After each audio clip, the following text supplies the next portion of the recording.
PBS Kids opens worlds of possibilities for all children, thanks to PBS stations and viewers like you.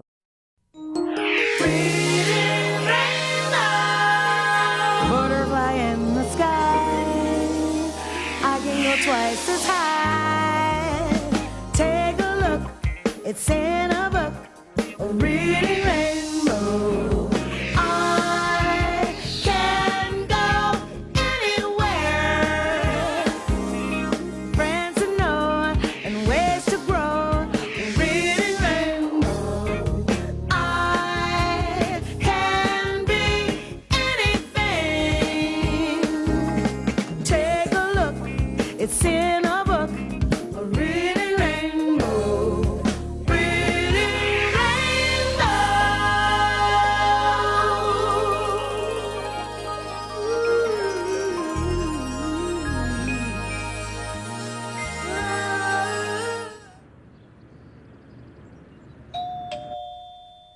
Who is it? Delivery! I'll be right there!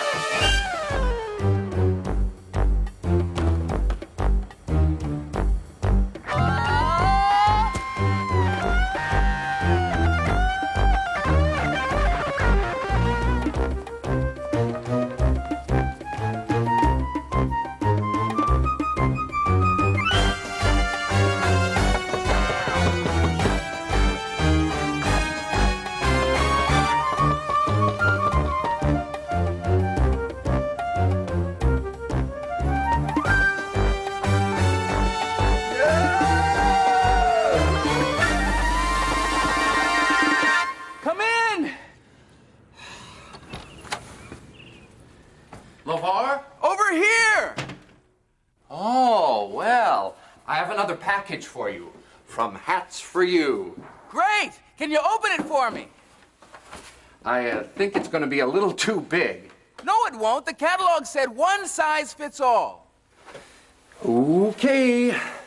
Oh, no, wait a minute, no! Whoa.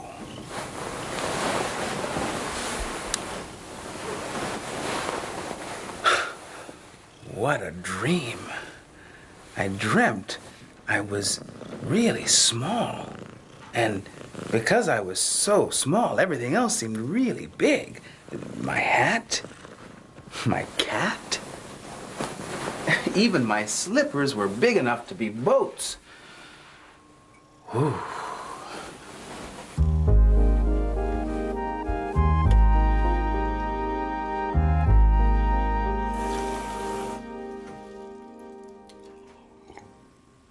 I guess things look big or small depending upon how big or small you are. Take this crayon, for example. It's exactly the right size. But imagine if I were only a few inches high. Well, the crayon would be too big. I couldn't even write my name. Things look different when you're small. That's because when your size changes, so does your perspective or your point of view. Imagine if you were really small. What would look really big to you? If I was this small, the grass would be like the forest. A moth would eat me. A basketball would be like a hot air balloon. An apple would be like a bowling ball. A watermelon would look like a football stadium. My cat would be like a lion. And then I'd be chasing around the whole house trying to get away from it. I would be able to slide down a mountain of vanilla ice cream. If I was really small, I'd swim in a glass of water. I'll use a big cotton ball as a pillow. I have to wear Barbie doll's clothes, and they itch in me inside because they have that Velcro in it. It's fun to imagine how things would look if you were really small. But all of these thoughts are keeping me awake. I need a nice, quiet book that's not about size to put me back to sleep. Gulliver's Travels. It's a great story, but it's all about size. Jack and the Beanstalk, same deal.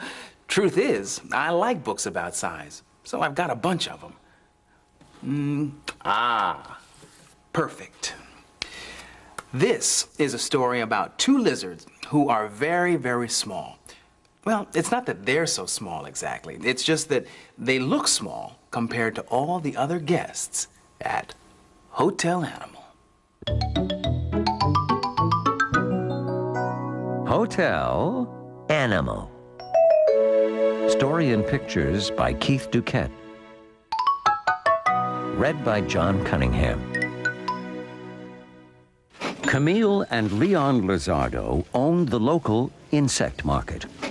They worked long and tiring hours selling bugs and flies to their fellow reptiles. This is lovely. They could barely keep up the pace. So they decided it was time for a vacation. They drove and drove, and finally came to a sign for the Hotel Animal, the favorite vacation spot for animals from around the world. The Hotel Animal was big. They had to strain their little necks to see the top. The hotel lobby was abuzz with activity. All sorts of large guests were relaxing. Camille and Leon stood in awe. They felt very small. But this was the Hotel Animal, and they were animals just like the other guests. Hello there. They were warmly greeted by Tomas, the hotel owner. After a long climb up the stairs, they had to climb even higher just to put the key into the door. Their room was very nice to look at, but much too big. They put on their bathing suits and went to the pool for a swim. They were really beginning to relax. Suddenly, an enormous hippo jumped into the water with a great splash and sent Camille and Leon flying. The little couple landed on top of a sunbathing guest. When they went down to the hotel restaurant for some nice food, they found it was not nice at all. There were no insects listed on the menu. To make matters worse, the other diners were shocked by the lizard's table manners.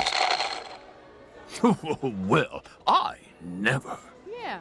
This vacation was turning out to be no fun at all. That night, they put on their finest clothes and went to a party in the hotel ballroom. Camille and Leon did their favorite dance, the jitterbug. Finally, they were having fun!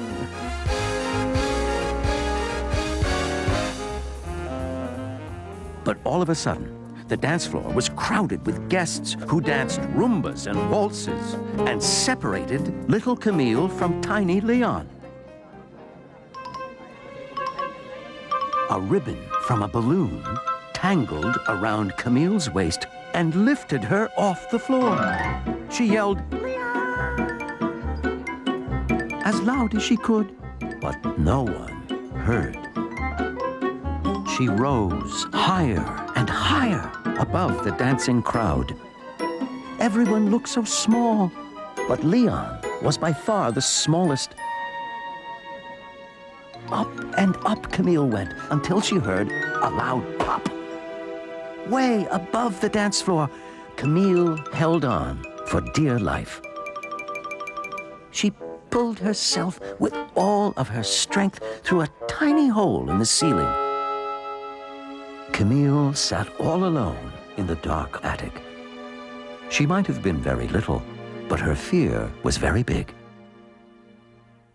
After a while, she bravely explored the attic. To her surprise, she found a beautiful house. If only the hotel animal were like this, she thought. She cried herself to sleep in a bed that fit her just right.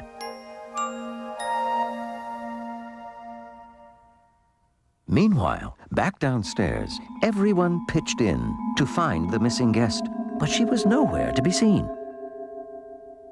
There was one final place to look, a dark place.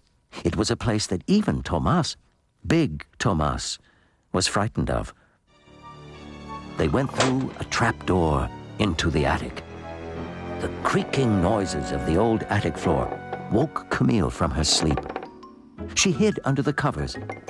Then she heard a tiny voice call, "Camille!" It was Leon! They were together again. Tomas watched the happy couple in the little dollhouse. He remembered this old dollhouse and how much fun he had had playing with it when he was a cub. "Wouldn't it be the perfect place for a vacation?" Camille said to Leon. This gave Tomas a great idea. He lifted the dollhouse from the attic floor and carefully carried it down to the hotel lobby. He found a little piece of wood and painted a sign that read, "Hotel Animal 2. Now, whether big or small, all the animals of the world can have a grand vacation by checking into the Hotel Animal or the Hotel Animal 2.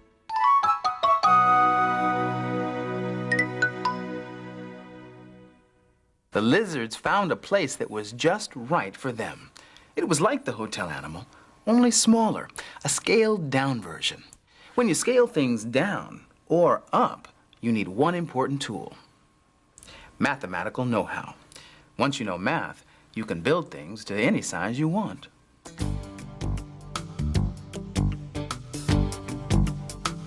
These little toy automobiles are called matchbox cars.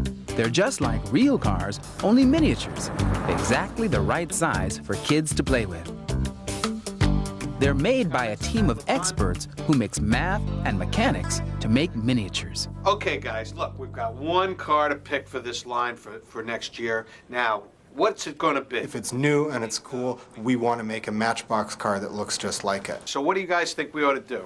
Richie, we've given it lots of thought, and we think that the Camaro Z28 is the way to go for the last car in the line. And then after we decide which ones we're going to make, then we try and get lots of information on the car so we can figure out how can we take that car and how can we scale that car down to something really small like a little matchbox car.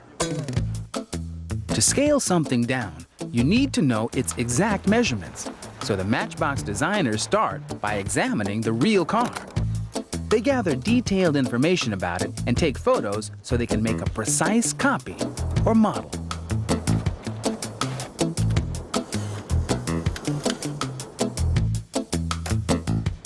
The designers then use this information to create a mathematically correct drawing. This is a technical drawing, or a control drawing as some people call it. And what the model builder will be doing is using this to actually sculpt out a replica of the original Z28 car. Now this particular drawing is 3 times up the actual size of a matchbox car. The drawing has to be exact.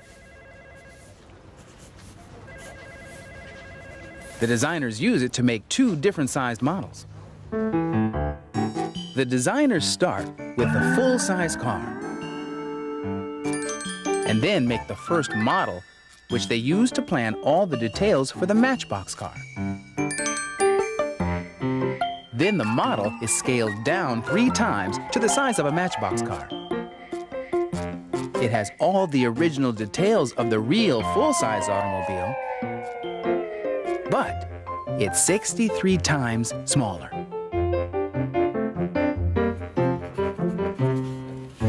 When the technical drawing is complete, it goes to the model shop. Craig. Yes. This is the control drawing for the Camaro. Where Craig will create the model according to the drawing's measurements. The model is carved out of a block of resin, a strong rubber-like material.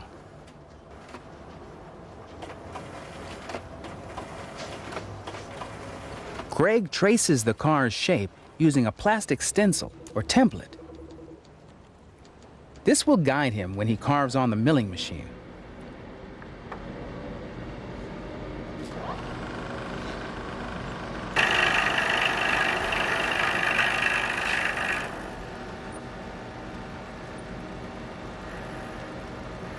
He moves the machine as close to the tracing lines as possible.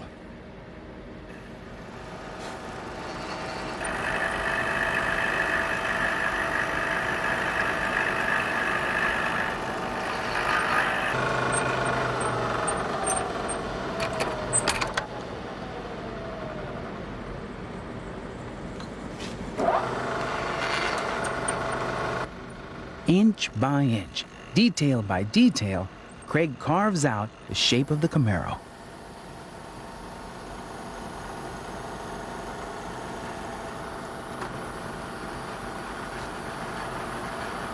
Now, it needs some finishing touches.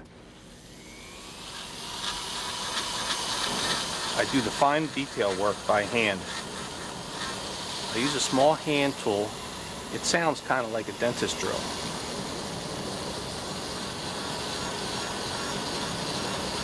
It's a slow process, but it's a very exact process because you're carving it out basically thousandths by thousandths of an inch at a time. Now that everything on the model is right, it's time to make the smaller model that will be matchbox size. Paula operates the pantograph machine, which makes a copy of the first model that is exactly 3 times smaller. As I move over the shape of the larger pattern, I make a smaller model.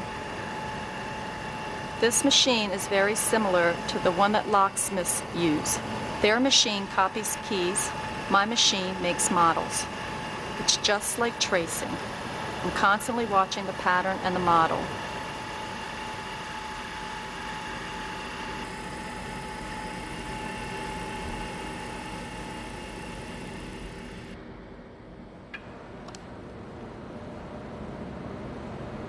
Now that the miniature model is the right size, a sample car will be made to show everyone what the final Matchbox car will look like.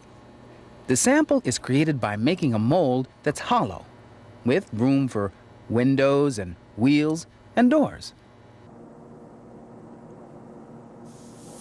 Of course, the sample gets painted.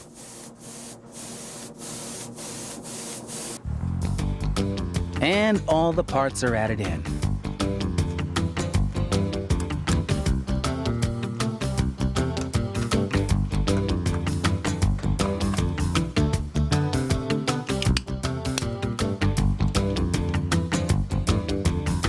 Now the sample goes back to the production team for final approval. Hey guys, look what I have. AJ, excellent. Oh, wow. Wow. Is this the pre-production sample Yes, of the new Camaro? Looks great, Isn't doesn't it it? nice? Once the sample is approved, millions of Matchbox cars will be made so millions of kids can have their own miniature Camaros.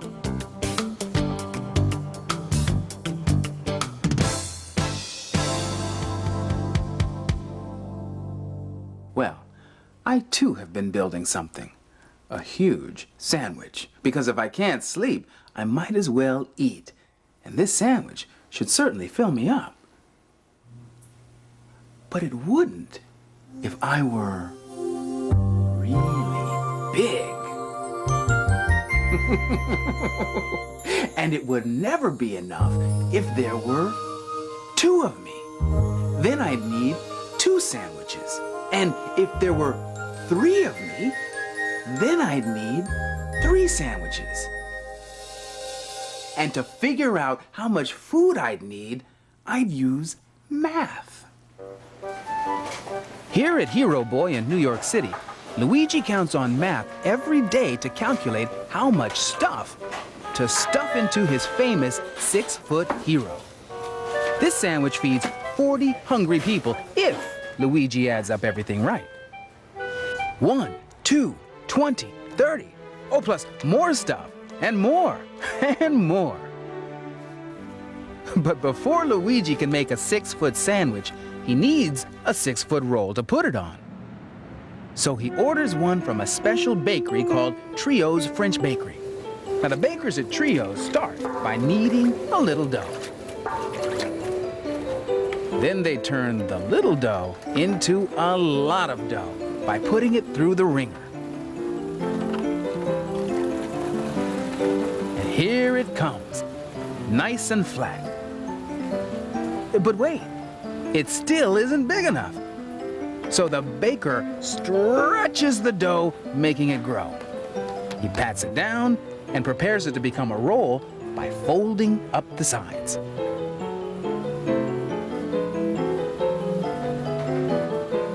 Then off the dough goes to get sprinkled with dozens, even hundreds of sesame seeds. Now, our extra large, extra long bread is ready to bake. Into the oven it goes. Imagine how great that much bread smells when it's baking.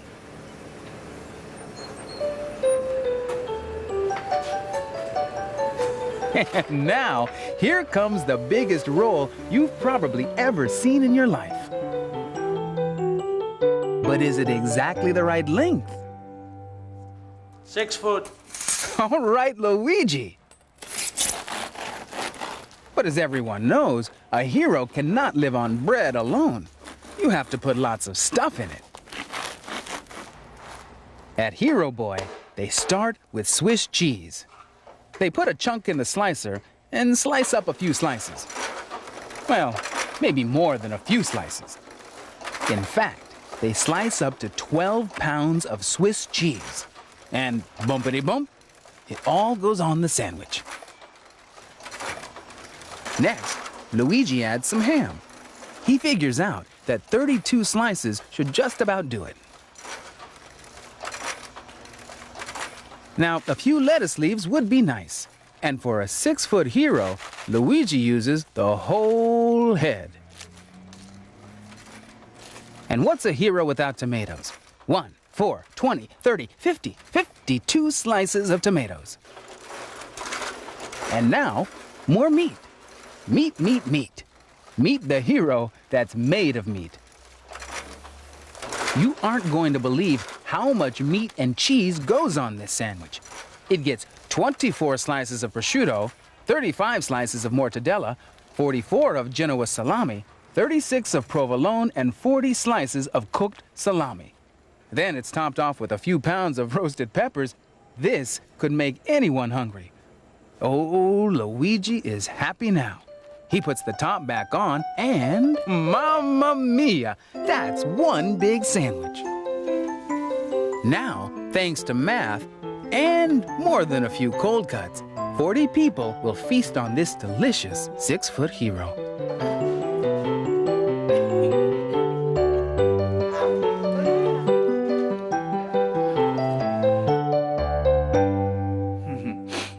You know, some people think that bigger is better, and others say that the best things come in small packages. I believe that it's what's inside that counts, especially when it comes to books. Here are a few that you can size up, but you don't have to take my word for it. Hi, my name is Carmen Parra. Once upon a time, there were 3 bears. A big bear, a middle-sized bear, and a little baby bear. And they're all in this book, The 3 Bears. This is a story that everyone knows, but it's told in a funny new way. All the words are written in the size of the bears. Big Bear has a big bowl. Baby Bear has a little bowl. The size is just right. Of course, Goldilocks is in the story. She tries every chair and every ball. Everything in the bear's house is just right for each bear. I'm the smallest kid in my class, but it's great because I could hide where no one could see me. No matter what size you are, you really love the 3 bears. Hi, I'm Stephanie Moore, and here's a book called Mr. Tall and Mr. Small, and it's about 2 animals that spend most of their time arguing with each other. Mr. Tall and Mr. Small are as opposite as you can get. Giraffe is tall and Mouse is small. The pictures are great and colorful. They're funny, too. They show that even though the animals are different sizes, they still can do the same things. Giraffe eats from trees 'cause he's so tall. Mouse eats seeds 'cause he's so small. They tease each other about their size all the time. argue, argue, argue. One day, their point of view changes. I don't want to tell you the end of this story, but I can tell you that Mr. Tall and Mr. Small do get along together. To find out how, read this book. Hi, I'm Jessie Crusoe, and I just read an amazing book. It's called Zoom. This book is about perspective. Things look different based on where you are. Each picture keeps zooming out. We start with this red thing. Turn the page and you see it's a rooster. The rooster is outside a window, but it's on a game board. Or is it on the back of a magazine cover? It all depends on where you see it from. In Zoom, you'll never know where you're going to be next. Zoom out! I'd like to see more Zoom books written, but you should get this one, 4 New Point of View. Now, Tiger, I'm the big person, so the big bed is mine. Most of the time, we don't think about size, but in fact, we build our lives around it. And when we understand math, we can understand size and make it work for us every day of our lives. I'll see you next time.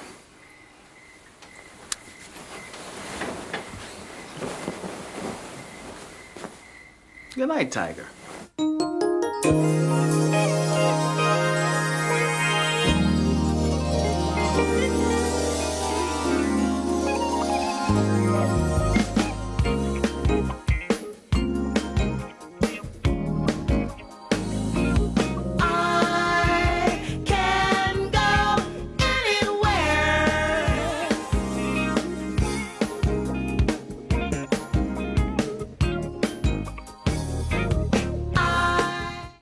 Today's Reading Rainbow books are Hotel Animal, story and pictures by Keith Duquette, published by Viking, a division of Penguin Books USA.